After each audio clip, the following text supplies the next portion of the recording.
and he loses another of his Corsairs. He's got to be aware that Jaedong has got scouting information on him. He's got to know that Jaedong has got burrowed units all around the map because of Jaedong's timing of his attacks. It's just so critical, and really we've seen some great things in this game. We see in this series, we've seen the effectiveness of scouting, and this is another example for players wanting to learn and wanting to improve their StarCraft game of just how effective something as simple as burrowing your units in the right positions can be, allowing Jaedong to get that massive intercept, and really Jaedong's economy unharassed, and Best is first harassed going astray, really giving Jaedong the decisive advantage in this game. It's still not over for Best. This is Andromeda. This is a map more than any that Protoss players can afford to make mistakes on and still come back and still deal blows to their opponents, especially because of the fact that Best does have 3 Reavers still alive. The problem for him is that he's already lost one of his shuttles. He's now got a second shuttle out. He's waiting for another shuttle to pop out, I presume, before he really moves out. He's also got a couple of High Templar out. Meanwhile, Best has managed to sneak a drop in at that 6 o'clock expansion, and that could yet prove to be critical. Jaedong, with a bunch of Burrow Harriers, is going to intercept. Jaedong luring those Corsairs in with the Overlord, kills 3 more Corsairs. Jaedong is just laying waste. Brilliance by Jaedong.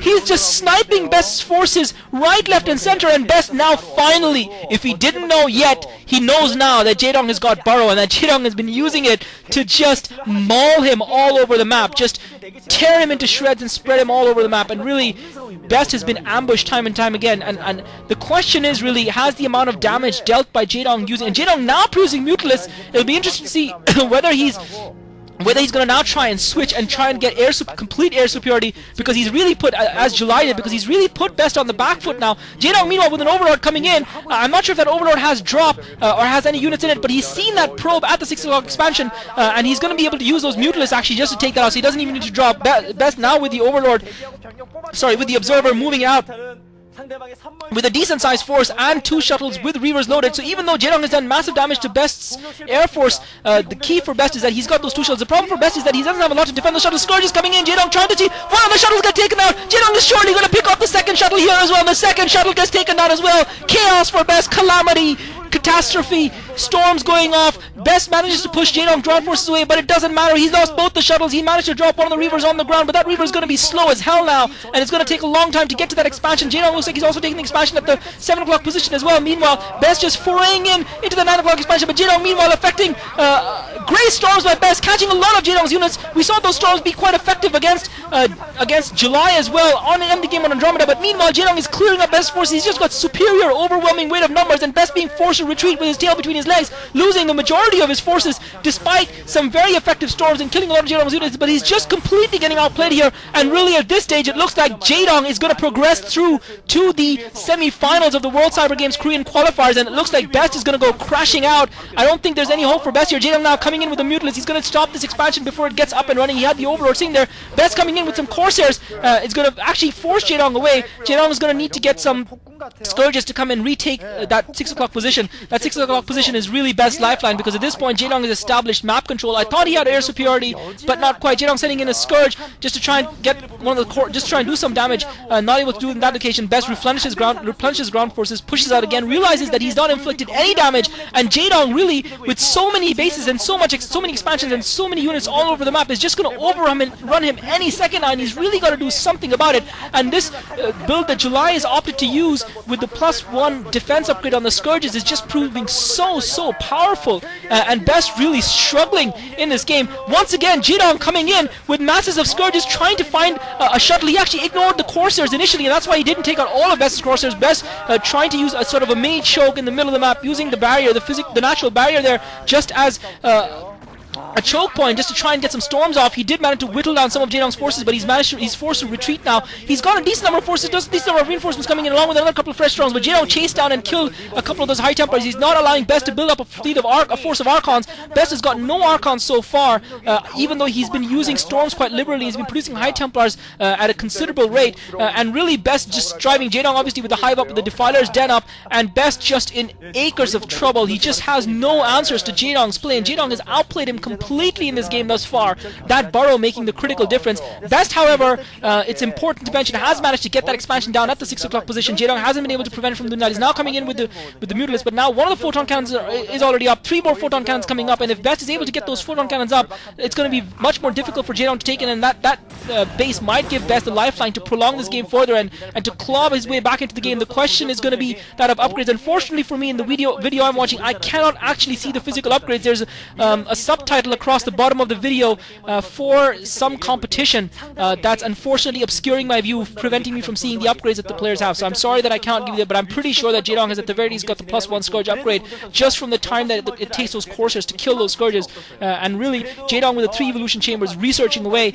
Best once again pouring out. He's done no damage to Jaedong's economy. Jaedong looks to have stepped off the gas a little bit. It looks like he's inviting Best now. He's now trying to tell Best, listen, I am in control of this game. You need to do something. Jaedong with a group of Zerglings just raiding around the top right hand side of the map, taking out the probe sitting at the 3 o'clock expansion that Best was going to try and use to set up an expansion there, and Best is just going to send in a group, and Jaedong's Zerglings are trapped. He's allowed those Zerglings to get trapped, slightly careless. I'm sure he can afford to lose them, but I'm sure he doesn't want to. Best trying to do that Protoss strategy of getting a massive force built up so that even with the smaller numbers, if he can just get a wall of zealots acting as a centurion shield, acting as a shield of, and looks like Best going in for another drop with the shuttle, dropping in 4 DTs it looks like into Jaedong's expansion, I believe at the 7 o'clock position, but Jaedong is aware of this. He has an Overlord sitting there. He had a burrowed Ling as well. He's also got it's actually Jaedong's main, but he's got a Sunken as well as a Spore Colony there. Best meanwhile, while using the DTs to try and detract, trying to effect an attack, while using the DTs to try and draw Jaedong away, try and lure Jaedong up to the north, attacking at the southern bottom left hand corner of the map, but Jaedong deals with it comfortably and effectively. DT's not doing any damage. He managed to take out the Sunken and the Spore Colony, but Jaedong had his Mutalisk still alive, and it's critical that he kept those Mutalisks alive because he was able to pull them back and wasn't required to pull any of his ground forces. Significantly, Jaedong not losing any of his tech buildings. One lone Dark Templar surviving from Best. I thought he was actually dropping the bottom left hand corner. Best actually dropped Jaedong's main from that shuttle. He still got that 1 DT there, but Jaedong's got his Mutalisk hovering in position. Best looks like he's trying, but so far the key here is that Best's attacks have been completely ineffective. Best looks like he's making another attack at that expansion at the natural expo of the 7 o'clock position. Jaedong now with the Defiler Swarm coming in. Best using that choke, using that narrow corridor to try and spam some storms and just whittle down Jaedong's forces that way. He's got a decent number of Zealots. He's managed to get up the ramp. Jaedong unable to block the ramp. He's actually been able to get up the ramp, but Jaedong is holding off Best's reinforcements. Best now trying to go and do some damage at that 7 o'clock main, but Jaedong has got Zerglings as well as Sunkens there. Best microing a little bit better in these mini battles, but it's really not helping him too much because Jaedong has just completely outproduced him. The key here is that Best has been able to get the expansion on the 6 o'clock position. He's probably trying to take that window of opportunity that was created by those attacks as a diversion to try and get an expansion up at the 3 o'clock base. He's got a pylon up, but Jaedong has just sent a small task force just to deal with this and make sure that Best is not able to get any further expansions up. I am surprised though that Jaedong allowed Best to take that expansion at the 6 o'clock position. He could have easily denied that expansion with his Mutalisk if he had built maybe a few more Mutalisks or a couple of Scourges to provide cover versus the Corsairs. He could easily have taken that expansion down. He did not. Best coming in with another drop, this time with a High Templar, decent storm, but Jaedong is awake to it, and the Scourges chasing the shuttle down. The shuttle, I don't think it's actually going to get all the way back to Best's base. It is speed upgraded. Best doing his best to try and maneuver it around, but he might actually end up running into an Errant Spawn Colony at this rate. He manages to drop another High Templar. That's why he was running there. I thought he was being a little bit silly maneuvering into Jaedong's territory as opposed to trying to get back to some of his forces.